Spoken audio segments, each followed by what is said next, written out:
Hi Coimbatore. So today we have a man popularly called as the Idea Guru, Daniel Barth, with us. And hi Daniel, how are you? And how do you like India?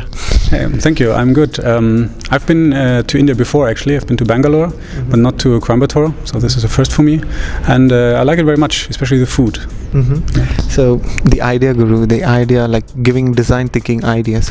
So usually people believe that idea is something that comes out of blue. So do you think it could happen? That could be a regulated process for it?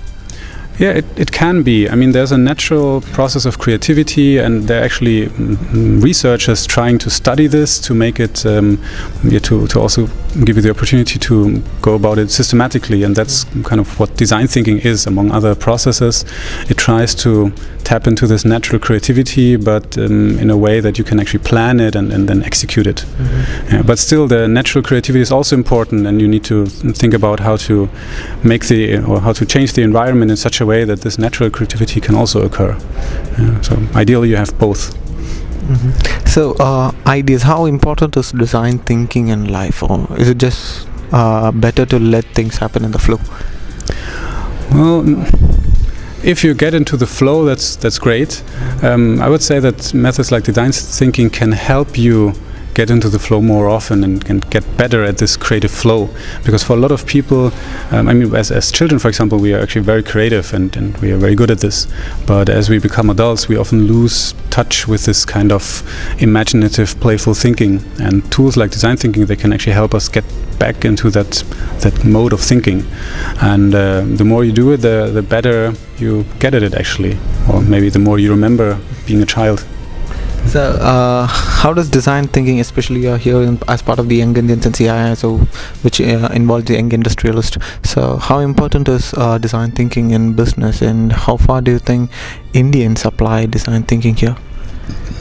So I think maybe it's not even the method design thinking, but more the mindset behind it that has a lot of relevance for Indian business as well, because it doesn't matter what industry you work, whether it's software, where people usually approach new methods much more quickly than maybe in other industries, but also in technical industries like building machines, manufacturing, stuff like that, or even textile.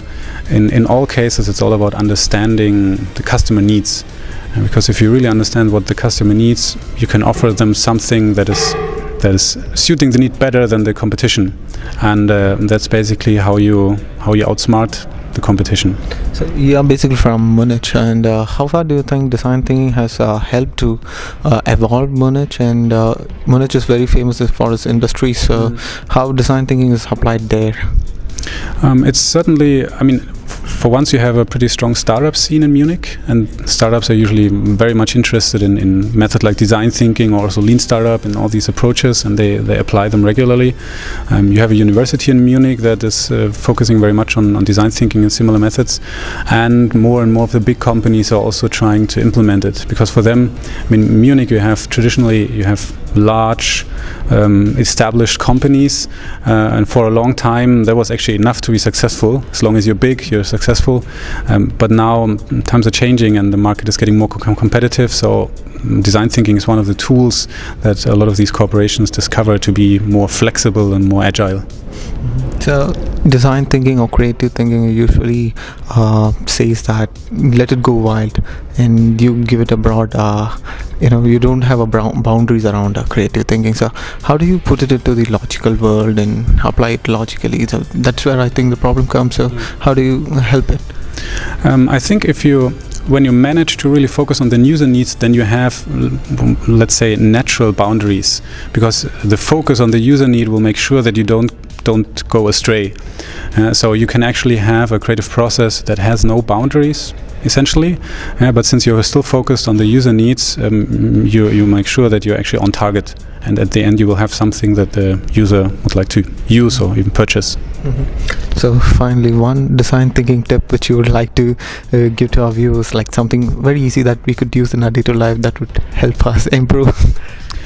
So I would say it's maybe from the rapid prototyping part, from the second half, sometimes good is good enough, and it's always a good idea when you have a new idea or a new solution.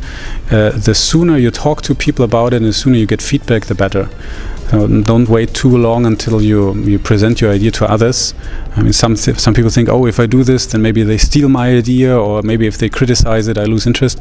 But still, it's nothing is more important than talking to people about new ideas. Thank you, Daniel. Thanks. All the best for your future. Thank you.